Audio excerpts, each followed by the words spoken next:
As we begin our program on this Sunday morning, let us turn our attention to our Grand Chaplain, the Very Reverend Leonard B. Oates, for an inspirational message.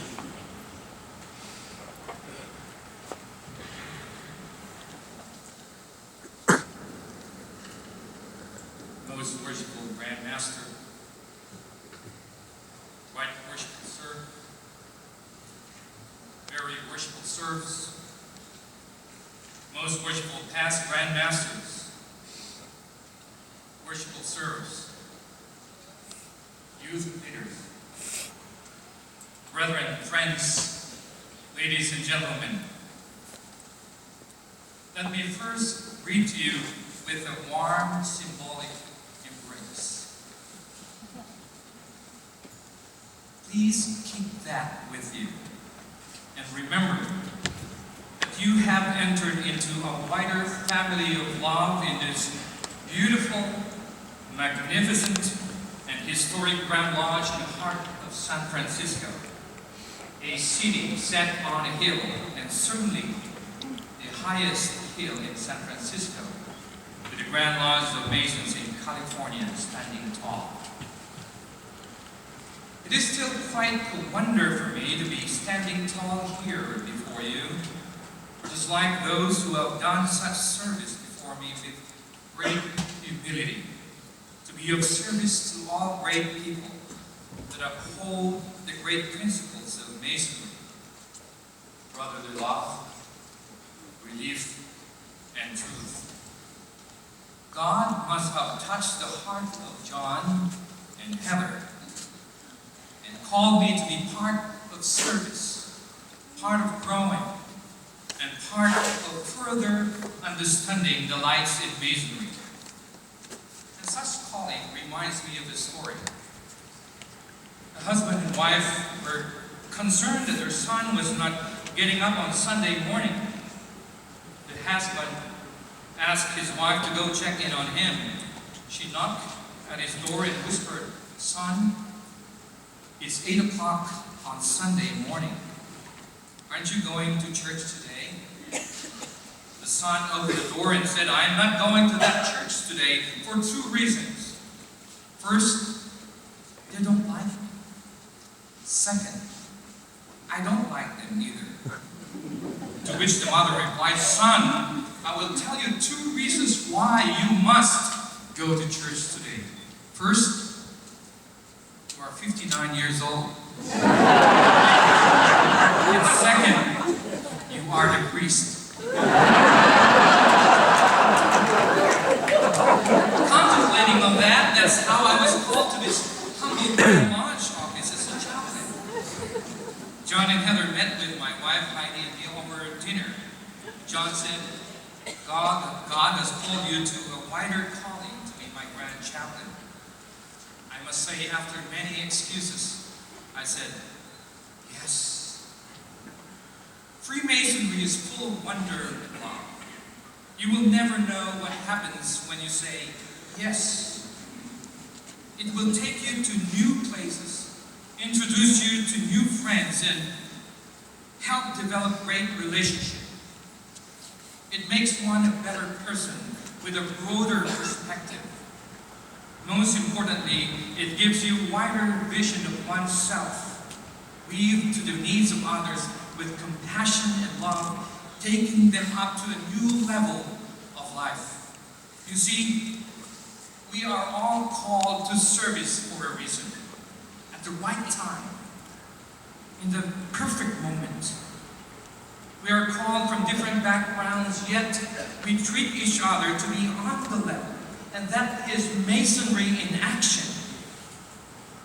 Someone asked me, "What is a priest like you doing in Masonry?" I replied with 2 reasons. First, to seek further light in the brotherhood of man. And secondly, God has called me to widen my tent and be the light among many lights in God's beautiful tapestry of families, communities, and nations. Contrary to what the conspiracy theorists say and those who try to discredit Freemasonry, Freemasonry is not a religion. It is not a substitute for religion. Let there be no mistake about this. While a belief in God is a prerequisite for a man to become a Mason, he must have his own relationship with God outside the context of Freemasonry. We do not have a theology. We do not need anyone to a relationship with his God.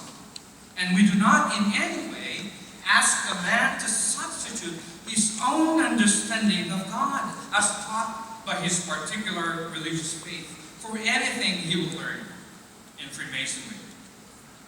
Freemasonry deals with our relationship with each other and the implications that such relationships have on our own lives and the lives of those we meet along the pathway of life. We insist that a man is responsible before his God for what he does with his life. But we ask each one to seek the important and eternal answers from his own religious faith. That is what makes Freemasonry alive even today. There is sheer respect in each other's faith, knowing that we are ever walking upon the level of time and are all equal in the eyes of God. And so, with our dealings with each other. Thus, Freemasonry continued to exist in every clime and country, in every profession, in every walk of life. Let me take my medicine first.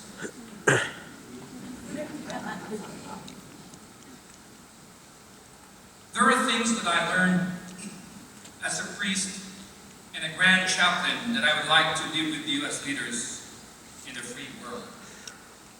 First, I ask you to see things in the eyes of God. Let us look at Freemasonry with an eye that sees possibility.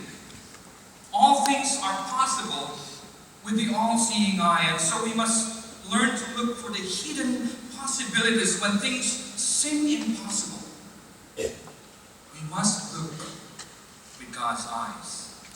We all know that when things get tough, fear creeps in. We all have our own personal experiences with fear in our work, in our lodges.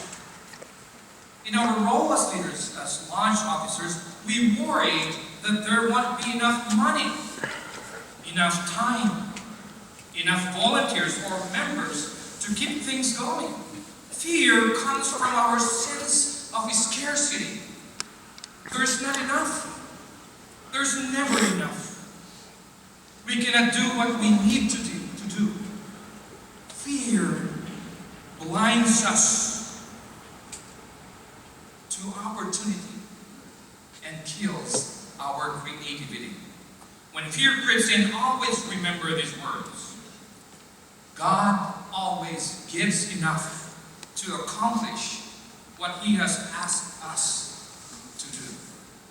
God is a generous giver, never stingy. If God has asked us to do something, then whatever He has dreamed for us is possible, and the resources are available if we search them out. Seeing with God's eyes is the first practice we should all do, especially in these times. The second is prayer. Believe in the power of prayer. We all must be anchored with prayers by putting down a few anchors in our days and weeks to center us in turbulent waters. We all know what it feels like to be pushed and pulled and swept up in a hard day or week.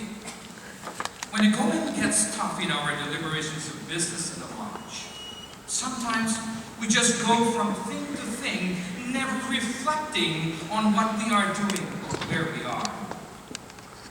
Leaders now would do well to remember this ancient practice for anchoring themselves in the turbulent seas of life with regular prayer.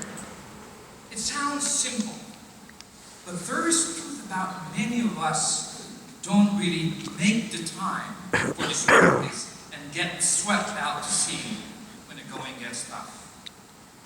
A daily prayer time helps us to consecrate and bless each day. Whether we take the time for a 30-minute meditation each morning or simply 2 minutes at the end of the day, offer God a silent prayer about how I find myself today. Regular prayer time is an anchor to keep us centered. I know that when I take even 5 minutes in the morning or in the space of a busy work day to offer prayer to God or sit quietly to God, my next decisions and actions are more balanced and less reactive. The harder our days and meetings become, the more we need this anchor of regular time to connect with God in ourselves. It helps us to stay centered in our meetings. Prayer matters. It can be a personal anchor, and it can anchor you as a leader as well. Believe in the power of prayer. Even a bear knows how to pray. An atheist was walking through the woods one day, admiring all that God had created. What majestic trees! What a powerful river!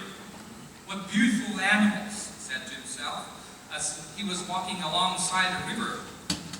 He heard a rustling sound in the bushes behind him. Turning to look, he saw a 13-foot grizzly bear beginning to charge towards him. He ran as fast as he could down the path.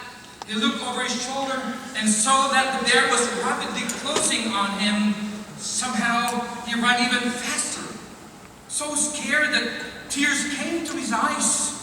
He looked again, and the bear was even closer, his heart pounding in his chest. He tried to run faster yet, but alas, he tripped and fell to the ground. As he rolled over to pick himself up, the bear was right over him, reaching for him with his left paw and raising his right paw to strike him. He yelled out, "Oh my God!" Time stopped. The bear froze. The forest was silent. Even the river stopped moving. Suddenly, a thunderous voice came from the heavens. God spoke, "You deny my existence for all these years? Teach others that I don't exist? Now do you expect me to help you out of this predicament? Am I to count you now as a believer?" Bewildered, the atheist looked directly into the sky and said, "It would be hypocritical to ask to be a Christian after all these years, but perhaps you could make first this bear a Christian." "Very well," said God. The light went out. The river ran, the sounds of the forest resumed, and the bear dropped down on his knees, brought both paws together, bowed his head and prayed, "Lord, thank you for this food."